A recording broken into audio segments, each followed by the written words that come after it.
से हमारा कोई संबंध नहीं, नाते नहीं है राम के मंदिर। आप आए हो, प्रभु के जन हो, प्रभु स्वरूप हो, ठीक है, हमारा संबंध हमारे अमुक है नहीं। इस बात को हृदय से अस्वीकार करें। पारिवारिक संपत्ति और सुख का भोग विरक्त नहीं करता, विरक्त भगवान के द्वारा दी हुई व्यवस्था से जीता है। किंचन मात्र कुल परंपरागत प्राप्त संपत्ति का एक लोटा पानी भी जीवन में नहीं, कुल परंपरा प्राप्त संपत्ति एक लोटा जल भी नहीं पूरे जीवन में। और भगवान ने ऐसी व्यवस्था रखी कि पता ही नहीं चला किसी को जिंदा है कि मरे हैं। तो यहाँ वृंदावन में पता चला जब यूट्यूब में सब पढ़ रहा है, नहीं तो किसी को पता नहीं चला कि वो जिंदा है मरा। गंगा किनारे किसको पता, फोन जीवन में रखा नहीं, आज भी फोन नहीं, भगवान की कृपा से जरूरत भी नहीं है। अर्थ के द्वारा प्राप्त सुख, भगवान की ऐसी कृपा, जब भूख थी तब भोजन नहीं, और जब भोजन है तब भूख नहीं। लीवर खराब, किडनी खराब, ऐसा कितनी अपार कृपा अपने जन पर करते। इसे तुम क्या अकृपा समझते हो? अपार कृपा। रात दिन चैन नहीं पड़ता, किसी दिन मर जाओगे, भजन कर, डट के भजन कर। 11:30 बजे से बैठे हैं, 11:30 बजे से 8 बजे से, दिन में नींद नहीं, रात दिन प्रिया प्रीतम नहीं, बस आना है आपके पास श्री जी, बस आपके पास आना है, रात दिन। ये कोई साथ देगा? माता पिता भाई बंधु कोई साथ देगा? जब तक शरीर है तब तक ये साथ देंगे, तुम्हारा पेट भरेंगे, तुम्हारे मन अनुकूल कपड़ा देंगे, तुम्हें दुलार करेंगे, तुम ये करेंगे। और ये दुलार, ये पेट भरना तुम्हारे अंदर ये ममता पैदा करता है, ये मेरे पापा, ये मेरे मम्मी, ये संसार, ये तुम्हारे अंदर जो बैठा है वो तुम्हें श्री जी के चरणों की शरण में अनन्य नहीं होने देगा। जब तक हम श्री भगवान के भरोसे नहीं होंगे। बड़े कृपा पात्र है जिनको ठुकराया गया है। माता जी मर गई, तुलसीदास जी की जो सेविका दासी थी वो भी मर गई। पत्नी के मरने के कारण जो उनके पिता थे, उनकी अश्रद्धा हो गई कि लड़का जन्म लेते ही हमारी पूरी गृहस्थी चौपट कर दिया, पत्नी मर गई। जो दासी सेवा में थी कुछ दिनों में वो मर गई, पूरा विख्यात हो गया भागी है। और क्या पता था कि इसके जैसा भाग्यवान पूरे विश्व में नहीं पैदा हुआ।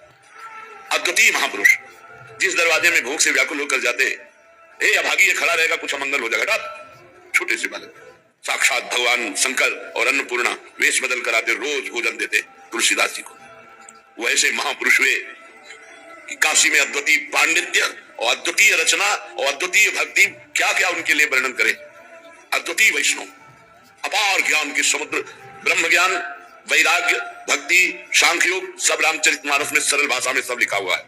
कोई ऐसा प्रसंग नहीं, कोई ऐसी नीति नहीं, कोई ऐसी प्रीति नहीं जो गोस्वामी तुलसीदास जी में। और सब क्या कहते थे?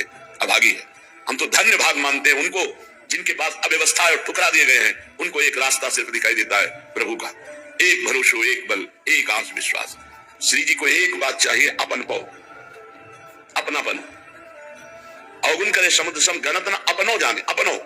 यद्यपि भक्त अनन्य जो विषय इंद्रियन बस होए, कर्मठ कोटि चितेंद्रियन ते समलायन, करोड़ों चितेंद्रिय उसकी समानता नहीं कर सकते। श्री बात कह रहे हैं, उसकी दीक्षा व्यर्थ और उसकी शिक्षा व्यर्थ। देख लो दोनों। इसलिए सोच समझकर शिक्षा और दीक्षा का अगर आदर करोगे तो भगवत प्राप्ति हो जाएगी। अगर शिक्षा दीक्षा का अनादर करोगे तो पक्का न हमारा शरीर रहेगा न तुम्हारा शरीर रहेगा, सत्य और सच्चिदानंद का आश्रय रहेगा। और वो तुम्हें हम डाल रहे हृदय में, बार बार उसको स्वीकार नहीं कर रहे। वही संसार, वही रुपया, वही पैसा। बहुत दुर्गति होनी है जीव की। समय था दुर्योधन छत्र के नीचे चलता, पांडव बन बन भटकते थे। समय आया काट के फेंक दे गए और छत्र लगा हस्तिनापुर चक्रवर्ती सम्राट महाराज युधिष्ठिर। यत्र योगेश्वरा कृष्णो यत्र पार्थो धनुर्धरा तत्र श्री विजयो भूतिर ध्रुवा नीतिर मतिर्मम। जहां भगवान श्री कृष्ण है और अपने कर्तव्य का पालन करने वाले अर्जुन जैसे योद्धा है, वही विजय होती है। ये हमारा महाभारत से भी बढ़कर युद्ध है। महाभारत में तो प्रगट में सामने युद्ध होता है, यहाँ अंतर युद्ध है। अंतर युद्ध है। 5 ज्ञानेंद्रियां मन के साथ मिलकर हमें गिराना चाहती है।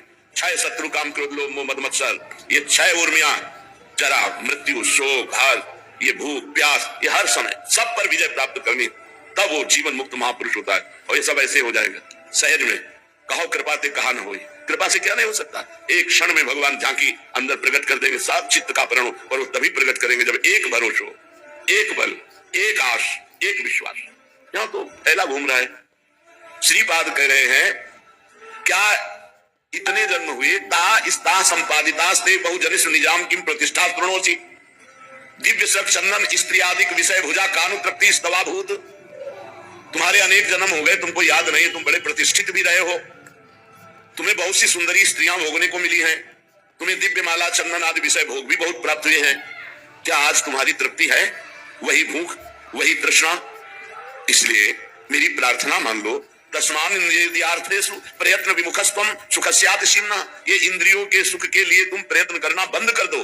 सारम सारंगवत सुनचर मधुर बने राधिका के लिधामनी, तू एक प्रयत्न कर, सीधा वृंदावन आ जा और सत्संग सुन, और राधा और उनके प्राण प्रिय नाथ श्री श्याम सुंदर की ऐसे अमृतमयी लीलाएं हैं, ऐसे अमृतमय नाम है, ऐसी अमृतमयी धाम की महिमा है, वो आपके चित्त का परिवर्तन कर देगी। कब? जब कुसंग ना हो तब। अगर यहां भी रहकर कुसंग, ये कुसंग ही है।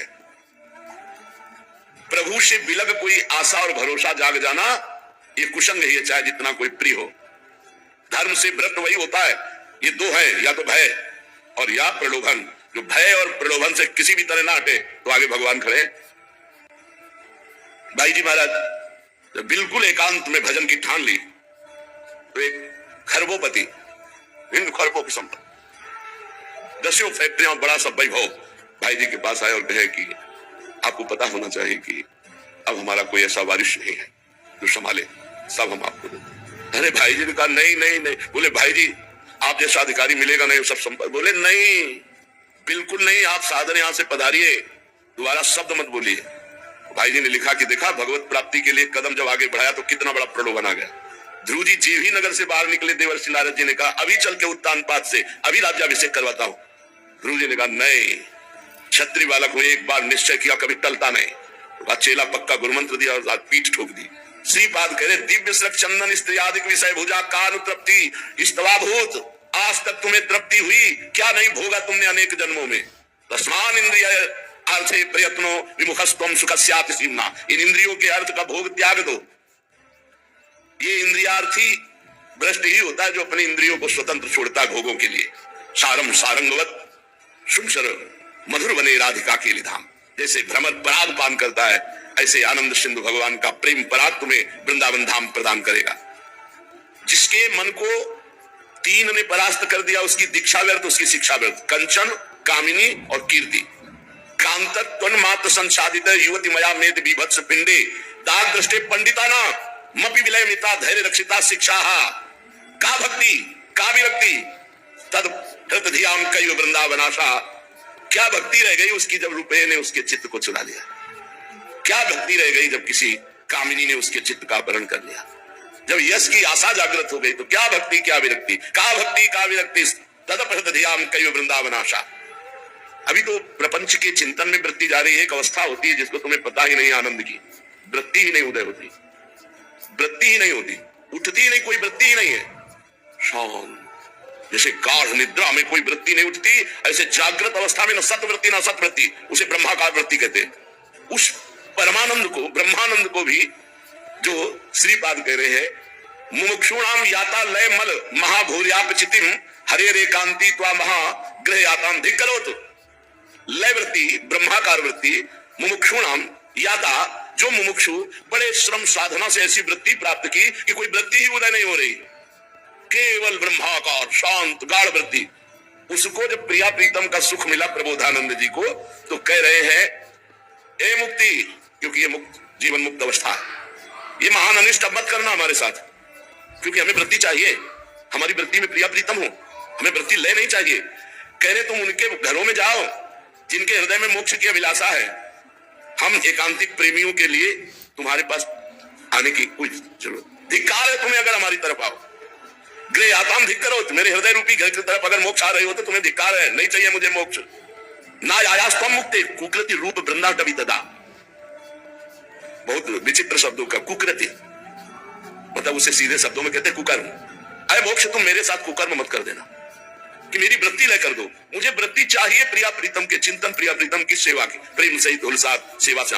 ये वो महापुरुष है जो हजारों को ब्रह्म बोध कराया है। वो कह रहे हैं अब मुझे वो लय वृत्ति नहीं चाहिए, मोक्ष नहीं चाहिए। क्यों? क्योंकि श्री वृंदावन में विराजमान प्रिया प्रीतम का साक्षात दर्शन और उनकी सेवा का मुझे सौभाग्य मिला, इसलिए मैं तुम्हारा नाम रखता हूं दुष्टयाम। सेयर दुष्टयास्ते जगत नहीं नामापि भविता। आपको लगेगा श्रीपाद बहुत गुस्सा होकर मोक्ष से बात कर रहे हैं, तो आइए श्री रूप गोस्वामी जी कह मुक्ति मुक्ति पिशाचिनी, ये कह रहे हैं दुष्टाया, वो कह रहे पिशाचिनी। और हरिवंश महाप्रभु कहते हैं विभेमी कैवल्यता, मोक्ष से तो मुझे भय लगता है, बिल्कुल नजदीक नहीं आना चाहिए। कैसा प्रेम है प्रिया प्रीतम का। यहाँ मोक्ष से भयभीत हो रहे हैं जो मोक्ष को प्राप्त करने के लिए आप देखो काशी में लाखों साधक साधना कर रहे हैं। यह है वृंदावन का प्रेम रस, भगवान की नित्य पावन चर्चा, पावन धाम में पावन नाम कीर्तन, पावन सेवा, इसका परित्याग करके मलमूत्र के भांडों के भोग की आकांक्षा रखकर संसार के कुएं में कूद जाना, पर ये ऐसा नहीं है। भगवान की प्रचंड माया का जब ध्यान रखना, गुरु से कपट और हित मित्र से चोरी, या हो निर्धन या हो कोढ़ी। क्यों नहीं बच पाते? क्योंकि गुरु से कपट करते हैं। कपट और छल ये ना हमारे भगवान को प्रिय, न भक्त को प्रिय। मोहि कपट छल छिद्र न भावा, निर्मल मन जन शो में भावा। यदि आपके हृदय में काम वेदना है और आप स्पष्ट वर्णन करते हैं, हे गुरुदेव, हे संत भगवान, मैं काम से पीड़ित हूं, बचा लो मुझे, नहीं मेरे से कुछ गड़बड़ हो सकता है, तो वो इतने कृपालु है, चाहे वो डांट के हटावे या प्यार से हटावे, हट जाएगा, पक्का हट जाएगा, पक्का 100 में 100% हट जाएगा। अब वो दृष्टि है, वो डांट के हटावे, शासन से या प्यार से हटावे। इसमें अनन्यता की आवश्यकता होती है। अनन्यता में भगवान सब अंदर के मामला को ठीक कर देते हैं। ये हम कोई प्रवचन नहीं कर रहे, ये हम सिद्धांत अपने स्वामी का बता रहे हैं। जब अनन्यता आ गई कि हमारा कोई नहीं, तो फिर सारी जिम्मेवारी हमारी हो गई, हमारे प्रीतम की हो गई। हम ऐसे पकड़ेंगे, वो ऐसे पकड़ेंगे, कहां भाग के जाओ, जा ही नहीं सकते। एक होता है गुरु बनाना और एक होता है सदगुरु। पकड़ लेते हैं, गुरु बना लिया, पीछे पीछे चलो, जो गली अच्छी लगी मुड़ जाओ तो भाग जाओ। सदगुरु हाथ पकड़ा दिया, आपके सिवा कोई नहीं, अब वो घसीट करके श्री जी के चरणों में आपका हाथ रख देंगे। ऐसे इस मार्ग में चला जाता है। ये परमार्थ का मार्ग बहुत सूक्ष्म है और बहुत कड़ुआ है। शुरुआत में कुछ पदार्थ ऐसे होते हैं, पहले मीठे लगते हैं, बाद में बहुत जहरीले। ये है यदग्गे विष्णु परिणामे अमृतोपमम्। ये पहले विष जैसा लगता है और परिणाम में अमृत जैसा होता है। और संसार के भोग कैसे लगते हैं? यदग्गे अमृतोपमम् परिणामे विष्णु, जिसकी शुरुआत अमृत जैसी, उसका परिणाम विष जैसा निकलेगा। इसलिए भाई, अनंत जन्मों के सौभाग्य उदय हुए हैं, जो ये सौभाग्य मिला है, भगवत मार्ग मिला, चाहे गृहस्थ हो चाहे विरक्त, इसको कभी मत छोड़ो। लुढ़कते लुढ़कते तुम सिद्ध हो जाओगे, मान लो हमारी बात। इसलिए तुम चिंता मत करो, एकमात्र भगवत आश्रय रखो, चाहे जैसे तुम हो। तुम कैसे हो, ये जिम्मेवारी हमारी है। तुम किनके हो, ये तुम्हें पकड़ना है। तुम्हारा पक्ष है, तुम किनके हो। आपके सिवा कोई और नहीं, कोई ठौर नहीं, ये तुम्हारा पक्ष है, हमारी स्वामिनी का पक्ष है। अब वो सारी जिम्मेदारी, कैसे तुम हो ये वो देखेंगे, किनके तुम हो ये तुम देखो। तुम्हारे में प्रश्न नहीं होना चाहिए, ना कोई और ना कोई ठौर, तो निश्चित परम पद है। ये बिल्कुल हम साफ बात कह रहे हैं। अगर कोई और है, तुम्हारे जीवन में कोई ठौर है, तो फिर ऐसी आंधी चलेगी कि वहीं खड़े दिखाई दोगे। और अगर और ठौर नहीं है, तो लुढ़कते लुढ़कते सिद्ध हो जाओगे भगवत मार्ग। चलते हैं भगवान श्री कृष्ण चंद्र जी के पावन लीला चरित्र का पान करके अपने हृदय में प्रेम लक्षणा भक्ति का प्रादुर्भाव करते हैं। पूज्य श्री राधा बाबा ये जो लीला गाई है, ये चिंतन करके गाई, जो श्रीमद् भागवत में लीला